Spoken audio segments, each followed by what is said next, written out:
This is America's day. This is democracy's day, a day of history and hope, of renewal and resolve. Through a crucible for the ages, America has been tested anew, and America has risen to the challenge. Today, we celebrate the triumph not of a candidate, but of a cause, the cause of democracy. The people, the will of the people has been heard, and the will of the people has been heeded. We've learned again that democracy is precious, democracy is fragile, and at this hour, my friends, democracy has prevailed. So now, on this hallowed ground where just a few days ago violence sought to shake the Capitol's very foundation, we come together as one nation, under God, indivisible, to carry out the peaceful transfer of power as we have for more than 2 centuries. As we look ahead in our uniquely American way, restless, bold, optimistic, and set our sights on the nation we know we can be and we must be. I thank my predecessors of both parties for their presence here today.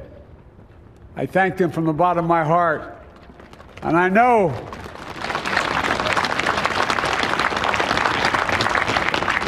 the resilience of our Constitution and the strength of our nation, as does President Carter, who I spoke with last night, who cannot be with us today, but whom we salute for his lifetime in service. I've just taken the sacred oath each of those patriots have taken, the oath first sworn by George Washington. But the American story depends not on any one of us, not on some of us, but on all of us, on we, the people, who seek a more perfect union. This is a great nation. We are good people. And over the centuries, through storm and strife, in peace and in war, we've come so far. But we still have far to go. We'll press forward with speed and urgency, for we have much to do in this winter of peril and significant possibilities. Much to repair, much to restore, much to heal, much to build, and much to gain. Few people in our nation's history have been more challenged or found a time more challenging or difficult than the time we're in now. Once-in-a-century virus that silently stalks the country has taken as many lives in 1 year as America lost in all of World War II. Millions of jobs have been lost. Hundreds of thousands of businesses closed. A cry for racial justice, some 400 years in the making, moves us. The dream of justice for all will be deferred no longer. A cry for survival comes from the planet itself, a cry that can't be any more desperate or any more clear. And now, a rise of political extremism, white supremacy, domestic terrorism, that we must confront and we will defeat.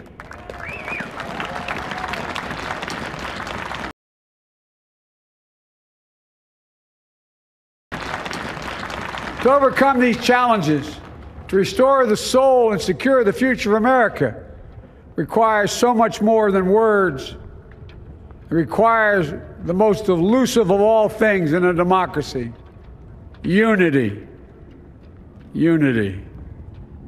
In another January, on New Year's Day in 1863, Abraham Lincoln signed the Emancipation Proclamation. When he put pen to paper, the president said, and I quote, "If my name ever goes down into history, It'll be for this act, and my whole soul is in it. My whole soul is in it. Today, on this January day, my whole soul is in this, bringing America together, uniting our people, uniting our nation. And I ask every American to join me in this cause.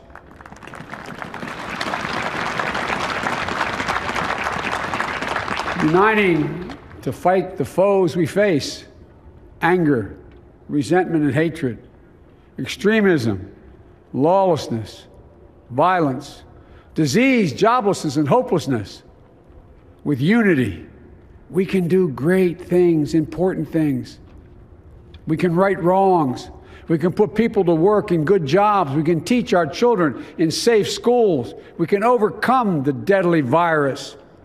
We can reward work and rebuild the middle class and make health care secure for all. We can deliver racial justice, and we can make America once again the leading force for good in the world. I know speaking of unity can sound to some like a foolish fantasy these days. I know the forces that divide us are deep and they are real. But I also know they are not new. Our history has been a constant struggle between the American ideal that we're all are created equal and the harsh, ugly reality that racism, nativism, fear, demonization have long torn us apart. The battle is perennial, and victory is never assured.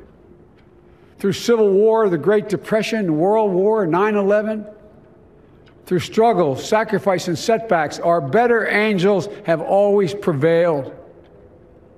In each of these moments, enough of us have come together to carry all of us forward. And we can do that now. History, faith, and reason show the way of unity. We can see each other not as adversaries, but as neighbors. We can treat each other with dignity and respect. We can join forces, stop the shouting, and lower the temperature. For without unity, there is no peace, only bitterness and fury. No progress, only exhausting outrage. No nation, only a state of chaos. This is our historic moment of crisis and challenge, and unity is the path forward. And we must meet this moment as the United States of America. If we do that, I guarantee you we will not fail. We have never, ever, ever, ever failed in America when we've acted together.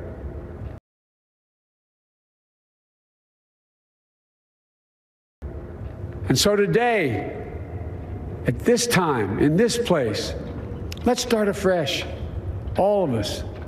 Let's begin to listen to one another again, hear one another, see one another, show respect to one another. Politics doesn't have to be a raging fire, destroying everything in its path. Every disagreement doesn't have to be a cause for total war. And we must reject the culture in which facts themselves are manipulated and even manufactured.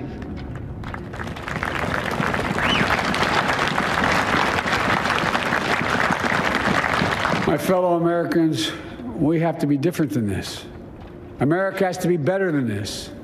And I believe America is so much better than this. Just look around. Here we stand in the shadow of the Capitol Dome, as was mentioned earlier, completed amid the Civil War, when the Union itself was literally hanging in the balance. Yet we endured. We prevailed.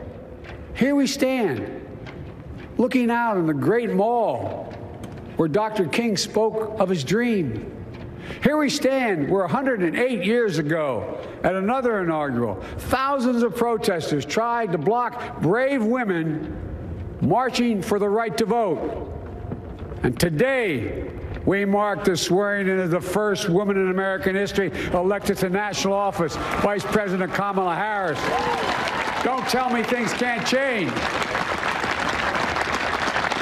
Here we stand across the Potomac from Arlington Cemetery, where heroes who gave the last full measure of devotion rest in eternal peace. And here we stand, just days after a riotous mob thought they could use violence to silence the will of the people, to stop the work of our democracy, to drive us from this sacred ground. It did not happen. It will never happen. Not today, not tomorrow, not ever. Not ever.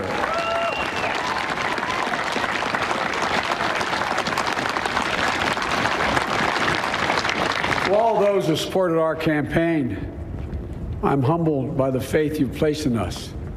To all those who did not support us, let me say this. Hear me out as we move forward.